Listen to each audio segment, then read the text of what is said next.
You want a war? You're gonna get one. Now get the guns, the drugs, to my generation, I'll take the fall. The saints, look up the nation, and it's a sex, the gods, the fakes, the fraud, they're messing with me. Come on, come on, come on, let's get it out. Move to the music, play that fucking music. Live through my music, yeah.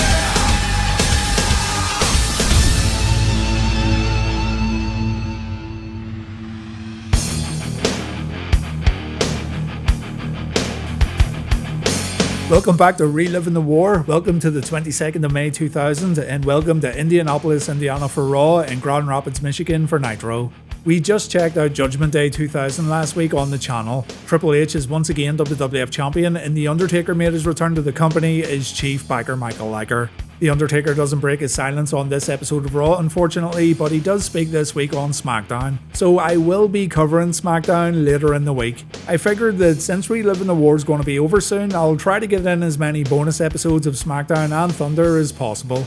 Vince Russo arrives to Nitro holding the WCW title. Don't worry, he's not the company champion, but he managed to secure the belt when Ric Flair collapsed on Thunder this past Wednesday. This happened after Ric fought off members of the New Blood.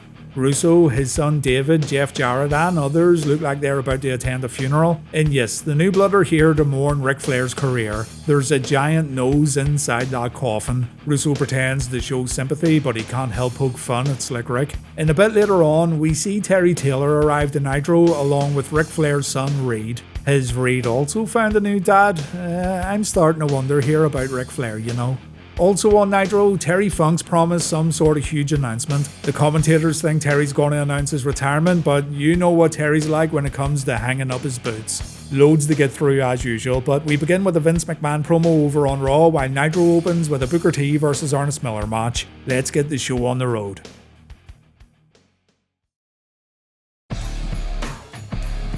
McMahon's in a good mood tonight. The McMahon-Helsmley faction must be living their lives correctly because at Judgment Day, the group were well rewarded. Vince doesn't look himself tonight because he threw a massive party after the pay-per-view for X-Pac, Road Dogg, Shane and Triple H. All these guys were victorious at Judgment Day, and even though they're all running a bit late tonight, Vince gives them a bye ball. They must have one hell of a hangover. McMahon says Triple H proved last night that he was the game. He accuses Rock of trying to employ the services of The Undertaker, but even against incredible odds, Triple H was still victorious. The Undertaker walked out of the WWF, he is currently not under contract, so McMahon's got cops all around the arena just in case the American Badass decides to show up. As for The Rock, McMahon's not sure if Rock's going to make an appearance after getting embarrassed at Judgment Day, but should the former champion show up, he's going to face Road Dogg, X-Pac, Shane and Triple H 4-on-1. Aye, that sounds fair, doesn't it? The McMahon-Helsmley faction have already taken the WWF Championship away from Rocky, and tonight, if Rock shows up, they're going to take what's left. McMahon heads back up the ramp, he walks backstage, and he gets attacked by The Rock. Rock's already in the building, and remember, the rest of the McMahon-Helsmley regime still haven't made it to Raw.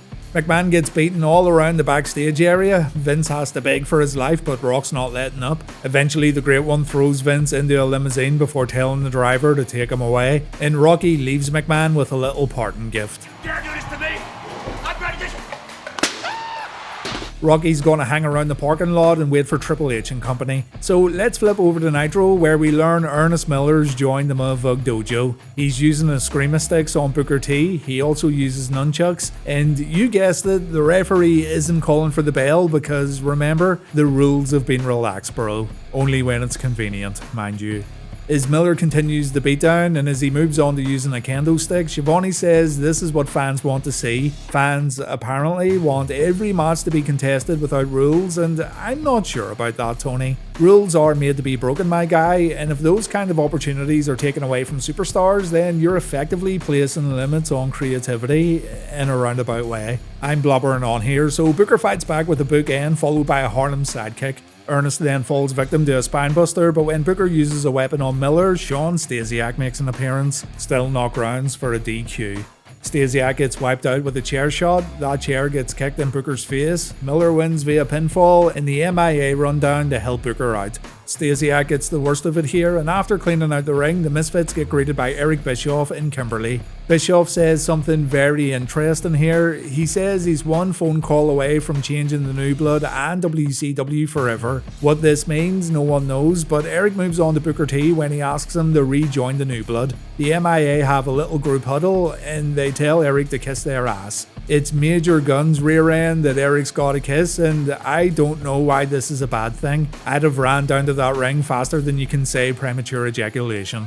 Anyway, Booker goes backstage, he gets fired, but it's okay because all you need to do is change your ring name and you can waltz right back into World Championship Wrestling anytime you please.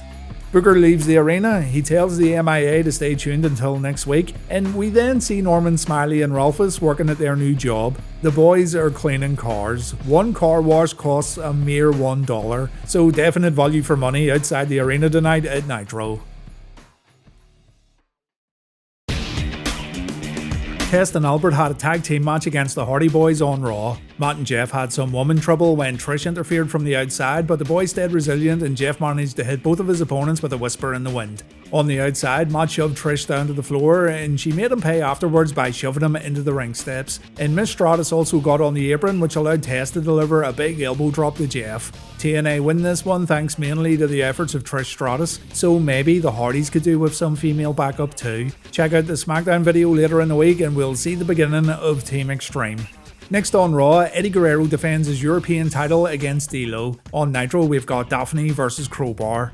Daffney says she's the Cruiserweight champion after pinning Tammy last week. She wants Crowbar to come out and hand over her championship belt. So Mr. Bar comes out and the match begins with a thumb war followed by rock, paper, scissors. This resolves nothing. So Daffney delivers a DDT before Miss Hancock shows up. I'm starting to think WCW have no idea what to do with Stacey, but she definitely has the easiest job in the world. Crowbar takes a wedgie, Daffney then performs the Franken Screamer, and Crowbar replies with a slingshot splash. It ends with Chris Candido and Tommy running down to interfere in the match. Candido bumps like a champ when taking a German suplex, but he fires back with a piledriver on top of a steel chair. The heels get out of the ring, Daffney goes to check on Crowbar while inadvertently pinning him. So Daffney wins via pinfall and she's now officially the WCW Cruiserweight Champion. On Raw, D'Lo was looking pretty good with a jumping leg lariat followed by a sidewalk slam to the European champion. He goes upstairs and he misses a moonsault though, so Eddie takes advantage with a punch to the jaw followed by a dropkick. D'Lo then performed the Sky High, which would have been enough to win the match, but the Godfather shows up with his Employees of the Week and this allows Eddie to win with a Hurricane Rana. A very short match here and a shame too because you know these guys could tear it up if given a good amount of time. D'Lo takes a hoe train after the match followed by the pimp drop, so Godfather gets a little payback for last week. X-Pac and Road Dogg have arrived to Raw. Jerry Briscoe tries to fill the boys in with everything that happened to Mr. McMahon, but The Rock shows up to launch another attack. Rock shows absolutely no mercy here as DX get taken out with ease, and the beatdown ends with Road Dogg and X-Pac getting locked inside a cargo container on the back of an 18-wheeler. Looks like DX won't be competing tonight after all. On Nitro, we see Horace Hogan getting a massage from Tori Wilson and Kidman's absolutely beside himself. Billy wants to fight Horace right now, so he storms out of Bischoff's office. He finds Tori, he tells his girlfriend she can referee this one if she wants, and Billy then finds Hogan Jr. That match is up next on Nitro, while Raw presents Team Ek vs Too Cool and Rikishi. Eric Bischoff joins the commentary team for this one as Billy goes to work on Horace. Tori looks a bit lost as our match official, but Kidman pulls off his Tornado DDT on the outside. It's announced here that we're going to see another Hulk Hogan vs Billy Kidman match at the Great American Bash, and if Hogan can win that match, he's going to be the #1 contender for the World Championship. If Kidman wins, he gets $10 or something. If Hogan loses, Hulk has to retire. Bischoff also promises a very special referee for that match as Kidman mocks Hulk in the ring, but young Billy takes a big boot followed by a chokeslam before Horace goes out to grab a table. Hulk Hogan makes an appearance as the table gets brought into the ring. Horace makes the rookie mistake of trying to powerbomb Billy Kidman and he ends up getting set on that table. Wood from the Hood, wearing FUNB on his back, which stands for Flick Your Nipples Brother, gets inside the ropes and he launches Kidman into his nephew. He then places his foot on top of Billy. Tori's forced to count a pinfall, but technically Kidman wins this one, and Hogan then sends a message to Eric Bischoff. Hogan used to think Eric was a cool guy, but now Eazy-E's nothing more than a little pissant. Backstage, Russo, David and Jarrett are still mourning over the death of Ric Flair's career. Russo gives David Ric's Rolex, but David couldn't care less about it. And outside the arena, our car washing heroes get greeted by the filthy animals. Conan's having fun in his lowrider, which makes the car terribly difficult to wash. And the MIA watch the animals in the backstage area while planning an attack. A bit later on, the Misfits steal Norman's soapy water thanks to Rolfus being an absolute horn dog. On Raw, Team Eck are back and they're ripping into the local sports team. Heel Promo 101. Christian says the Indiana Pacers are known for choking, so this week's 5-second pose is the big choke as Edge imitates Coach Bob Knight. The crowd do that thing where they pop it first, but the cheers then turn into boos, so mission accomplished right here. Good work, boys. Rikishi was finally able to get his hands on Kurt Angle during this match. The Big Goose ran into Kurt in the corner, and that was enough to take Angle out of the match for a moment. Too Cool planted Edge with a double DDT, and the future Rated R superstar got up close and personal with the big man's rear end. Is Too Cool focus on Edge and Christian, Angle and Rikishi fight on the outside. Rikishi gets neutralized, while back in the ring, Christian falls victim to the hip hop drop. But Angle breaks the cover, and he pays for this by getting set up for the worm. Luckily for Kurt, Scotty 2 Hotty gets taken out with a belt shot from Edge, and Team Eck are able to win the match via pinfall.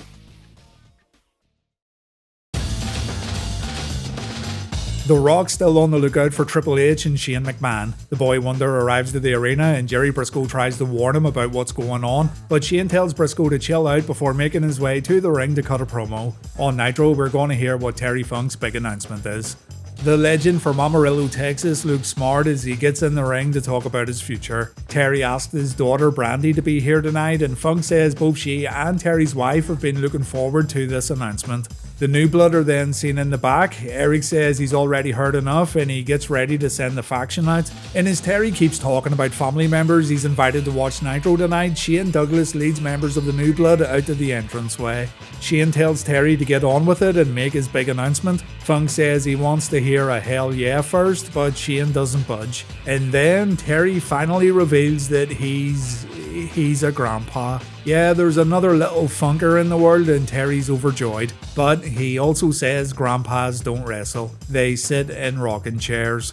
So, on the 1st of June, Terry is once again retiring. Funk talked to Brad Siegel. He is most definitely calling it quits on the 1st of June in the year 2001.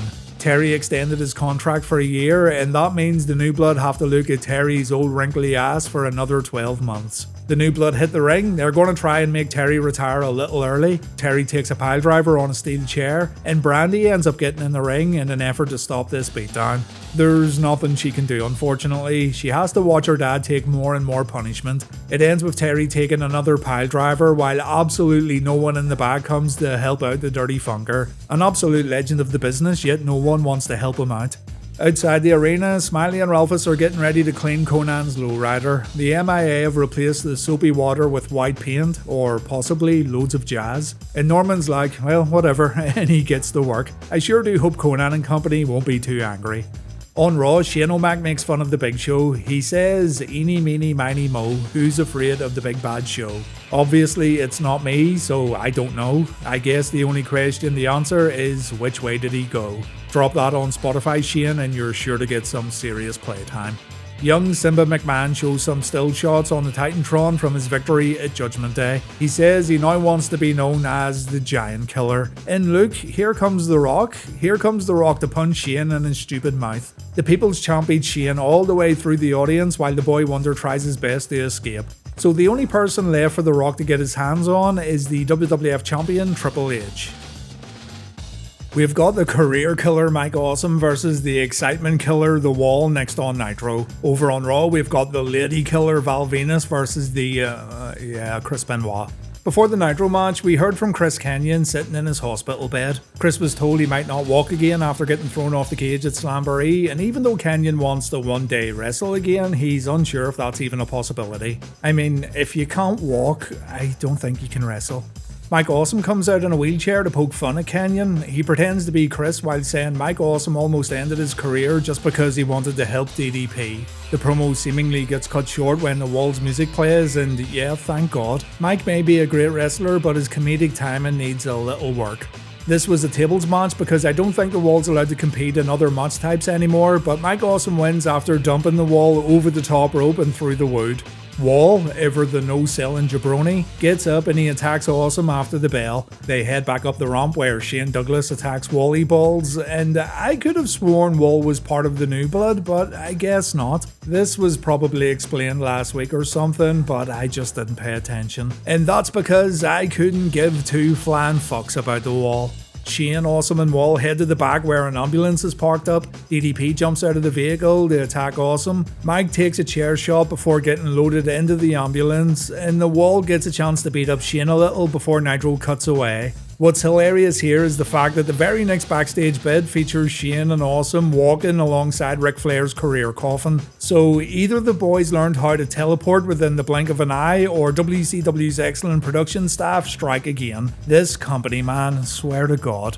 On Raw, Val Venis got the opportunity to toughen up a little when he faced Chris Benoit for the Intercontinental Championship, and even though the competitors got a decent amount of ring time here, the match was still pretty boring. I think it's a case of styles not meshing so well, but it also felt like the usual intensity Benoit displays during his matches was missing here. Add in the fact that Val Venis is a bit more of an all-round performer who doesn't really fall into any category other than above average, then you end up with a pretty by-the-numbers match. Just nothing exciting at all. Val Venis performs a blue thunderbomb before looking for the money shot. Benoit throws the referee into the ropes to ensure Venis doesn't perform the move. A superplex then puts Venis on the mat, and the match ends with bombastic spark plug hardcore bastard Bobby Holly interfering, and Benoit takes a chair shot. Venis was feeling a bit left out, so he took a chair shot too. As Holly headed back up the ramp, the Y2J countdown appeared on the Titantron. Holly waits for Jericho to show up, but Y2J appears from behind and Holly takes a chair shot right to the head. It honestly felt like this match dragged Raw down a bit, and it's not like Benoit and Venis aren't good in the ring or anything. There was just nothing going on here. Those damn Dudleys take on the Bossman and Bill Buchanan on Raw, while over on Nitro, we're gonna lay Ric Flair's career down to rest. Elizabeth finds this all very ridiculous in the backstage area, while Russo says this is very, very serious. So Liz gets sent to the back before Russo Jr. and Jeff Jarrett come down to the ring.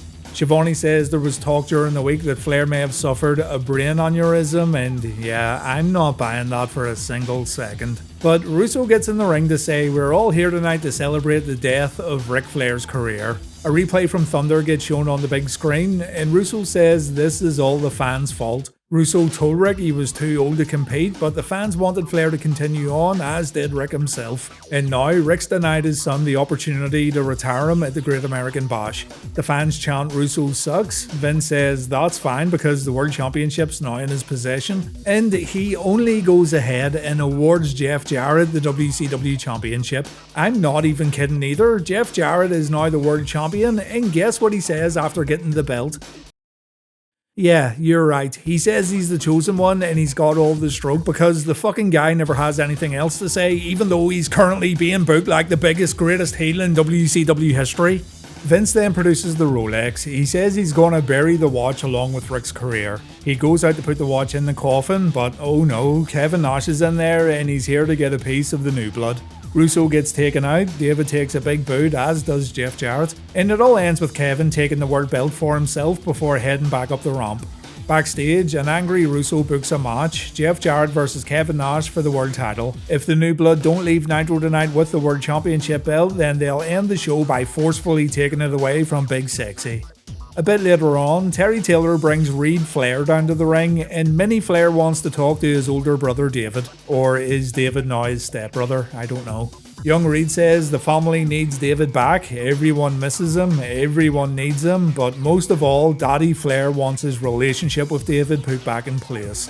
David doesn't want to hear it, so Daffney knocks Terry out with another miniature Statue of Liberty. WCW must have bought boxes of these things. And Reed gets tossed to the mat before David puts him in a figure 4. This is hilarious. David screams "give up champ" as Doug Dillinger and some security goons jump into the ring, but the damage has been done, ladies and gents. David gets out of the ring along with Daffney, and Doug checks on young Reed while no one gives a shit about Terry Taylor. Reed sells the figure 4 better than Hulk Hogan ever did, so way to go, kid. On Raw, the Dudley Boyz are now solidified as company babyfaces. Their popularity rises every week, and matches like this make it easy for fans to cheer for Bubba and Devon. The crowd chanted for tables, but the Dudleys did not get wooed during this bout. They did manage to win after a 3D to Bossman, and I do like how crowds shout 3D before they pull off the move. The Dudleys win via pinfall. Again, I don't really have much to say about this match because it was very by the numbers. Great performers, just a pretty dull match. So let's move on. Triple H has arrived at Raw after getting a phone call from top stooge Jerry Briscoe. Briscoe gets all worked up as he tells Hunter about The Rock's rampage. So Jerry, Triple H and Stephanie head back to the office to talk about what they're going to do next. Jerry continues talking about all the bad things The Rock's done tonight, and Hunter says he's going to find The Rock right now and finish this once and for all. What Triple H didn't know though is that The Rock heard every word he said because the former WWF champion was hiding right behind him. Crash Holly takes on Bradshaw next on Raw. This is going to be a hardcore match. On Nitro, Scotty Steiner cuts a promo. So the big bad booty daddy comes out and Scott's happy to be back in Michigan. This is where Scotty took his first freak to ecstasy, and he proved right here that he was indeed Superman. After all his escapades over the years, women around the world quickly found out that there's nothing finer than doing the 69er with Scott Steiner. I swear to God, whoever said Steiner's a bad promo needs to get their head examined. Scott says people say he's out of control, he can't be contained and he can't be held down. So he's got a special surprise for the fans in Grand Rapids tonight. He points up to the ceiling and, oh God, if you know, you know. This is the Steiner Asylum and it's a brand new match type that only Scott's going to compete in. Once two competitors get locked inside, the only way out is to say I quit. And Scott wants to fight two people in the asylum, his brother Rick and Tank Abbott. The dog-faced gremlin comes out, and I can't believe we are now going to see Rick and Scott, only it's being contested inside a stupid birdcage and it's happening on a random episode of Nitro. The two go at it as the asylum begins lowering into the ring, and yes, the giant birdcage greatly restricts what the men can do in the ring, and we see this early on when Scott tries his belly-to-belly suplex. Scott dominates the match, he throws his brother into the cage a few times before pulling off an overhead belly-to-belly that looked a lot better. But then Goldberg's music plays in the arena and out walks Tankberg, or Wankberg.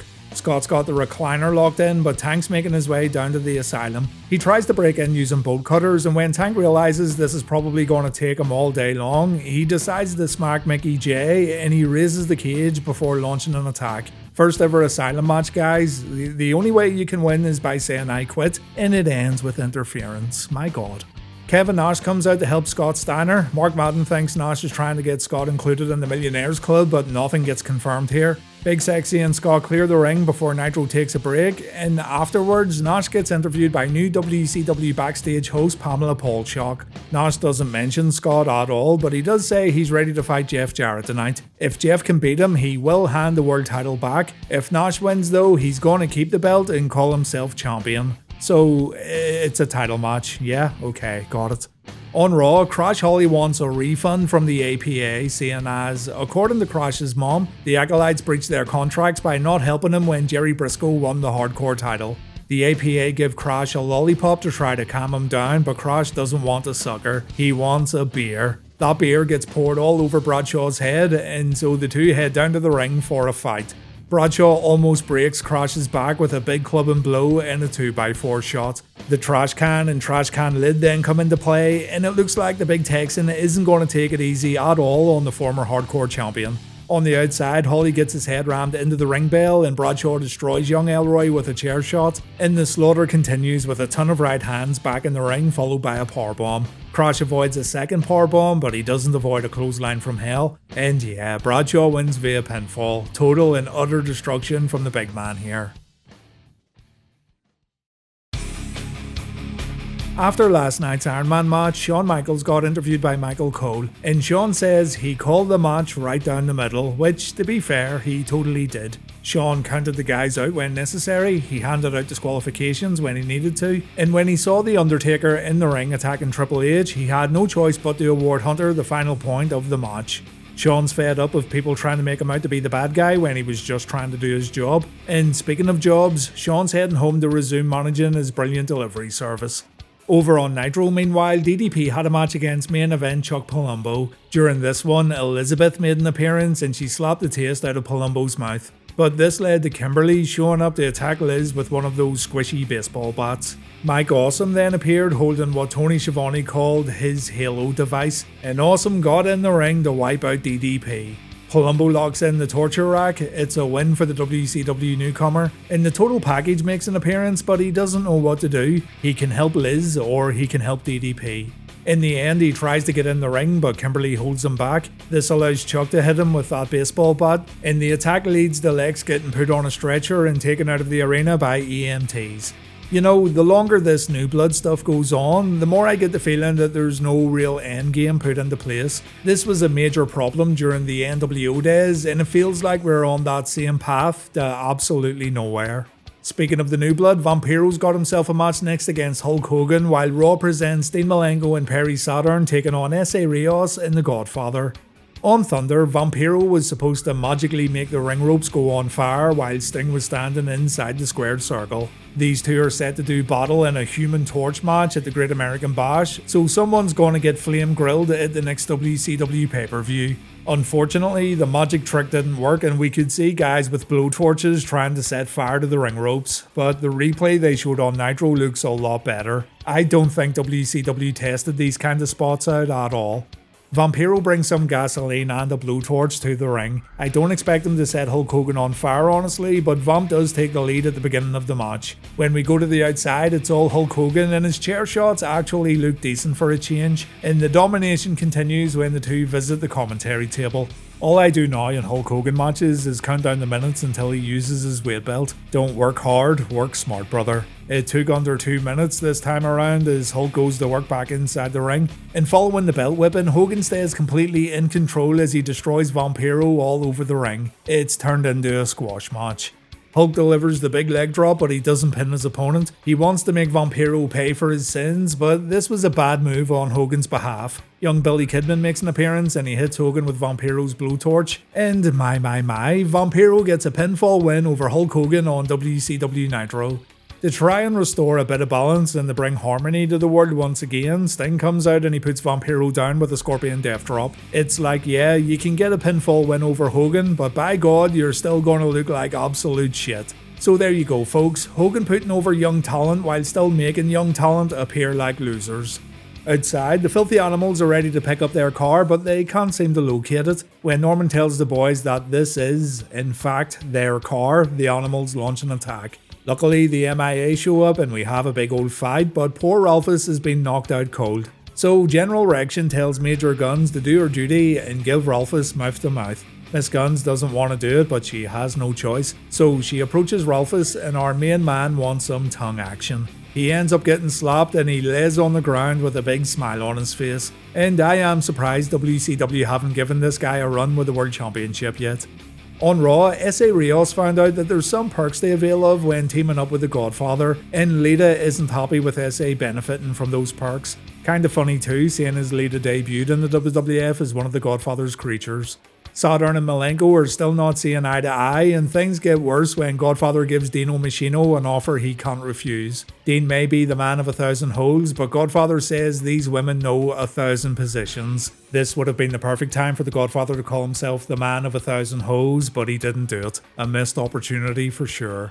Love Boat Dean Malenko leaves with a few ladies, leaving Saturn all alone to fight Essa and Godfather. This is really out of character for Stingo Malenko, but whatever. Saturn was put in a bad spot after taking the Ho train, but then when Rios went for the moonsault, Lita knocked him from the top rope and Saturn won the match with a brainbuster. I'm guessing he can't perform the Death Valley Driver anymore, seeing his Godfather uses the pimp drop.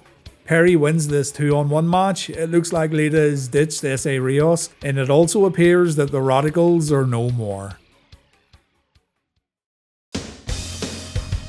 The ending of Raw this week sees The Rock call out Triple H while WCW presents Jeff Jarrett vs Kevin Nash.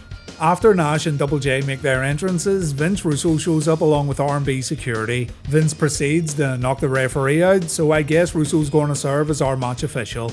Jarrett takes a sidewalk slam before Russo only counts the one when Nash goes for a cover. Our WCW creative genius then gets out of the ring after telling Big Nash to suck it, and Double J hits Kev with a chair shot. This is starting off brilliantly for Kev, isn't it? Fear not, fans of the Millionaires Club, because Kev no-sells this chair shot and he sends Jeff out of the ring. I wish I was joking. And we then go to the outside where Kev acts like nothing just happened as he performs Snake Eyes on Double J. Jarrett landed on the apron. Kev covers Jeff, so I guess this is a false count anywhere encounter, but once again, Russo refuses to count. Only one thing left to do, I guess, beat up Vince Russo. So Kev goes for the attack, but Jarrett gets back in the ring and Nash takes a shot with the WCW Championship belt. Jeff makes the cover, Nash kicks out at 2. More no-selling from Big Sexy sees Jeff put in position for the jackknife, but then Kev gets maced by Russo. This match is an absolute shit show. What's going on? Scott Steiner's entrance music plays for a brief second before getting cut off again, so the surprise gets totally ruined when Scott eventually does make his way down to the ring. Big Papa Pump starts laying fools out, but he too ends up getting maced and R&B security decide to handcuff Steiner to the ring ropes. Nash, meanwhile, grabs Russo by the neck while forcing him to count his cover. Double J still manages to kick out, and I can't get over how messy this whole thing is, if I'm honest. It feels like they're absolutely winging it. Eventually, Nash beats up R&B security on the outside. He then sets Russo up for a jackknife on the rampway, but then the New Blood signature red liquid falls from the ceiling, and I like how Kev had to step back a little to get in position. Jarrett hits Nash with the acoustic equalizer, Double J wins the match and the World Championship back, and then Bischoff shows up to tell fans to tune into the Great American Bash to see the end of Hogan and the end of Ric Flair. There's still time left on the clock, so Jarrett takes the opportunity to, you guessed it, call himself the Chosen One, and Nitro finally fades out. This main event really let the show down, and it must have left fans in the arena feeling a bit disappointed.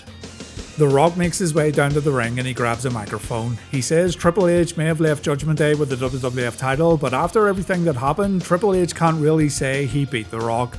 Rock promises to be WWF champion once again before directing a few words at The Undertaker. Rock says Taker did the right thing at Judgment Day, but he did it at the wrong time. Emphasis on the word time.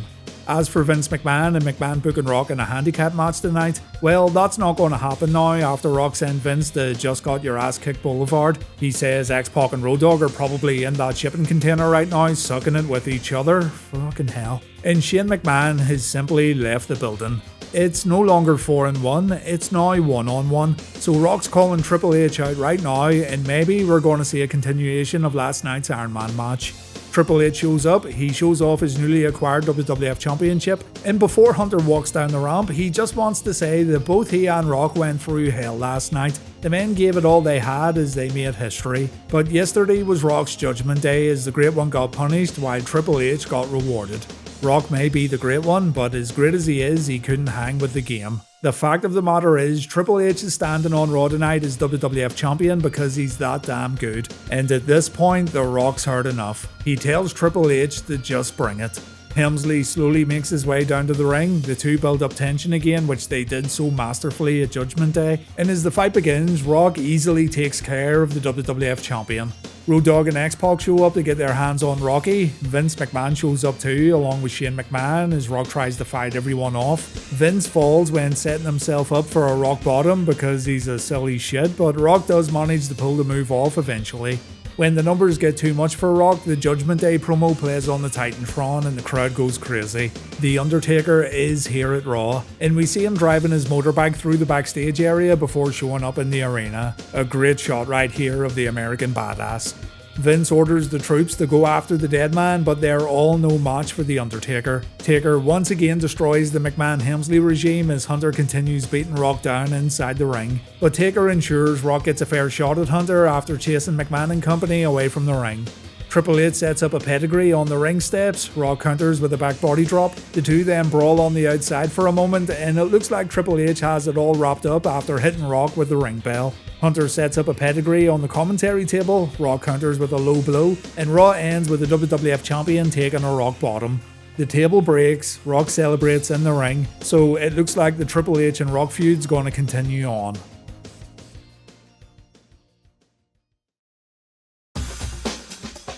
The ending of Raw this week was way better than the end of Nitro, but I'm still giving the point to WCW. That Benoit vs Venis match and the Dudleys vs Bull and Bossman really dragged Raw down, while I found Nitro pretty entertaining this week. Sure, it had some nonsense such as the Steiner Asylum match and Ric Flair's career funeral, but Raw was only really good during the first and last promos this week. Nitro's now on 80 points, WWF Raw's on 134, and we've got 22 ties. In the TV ratings, Raw got a 7.1 while Nitro got a 3.1. From here, the WWF never reached the 7 mark again, so their peak of Monday Night War popularity happened throughout May 2000. Reliving the War SmackDown's up next, where The Undertaker breaks his silence. We'll find out why he came back, how he got a new contract after walking out of the company, and he also gets booked in a main event match later in the show. We'll also see the beginning of Team Extreme. We'll see Crash Holly once again picking a fight with the APA. Kurt Angle gets an IC title match against Chris Benoit that totally clears the match Benoit had tonight against Val Venis. And The Rock also has a nice little conversation with Mr. McMahon. It is a good episode, folks, so make sure you come over to check it out. But until then, enjoy your weekend and please take care.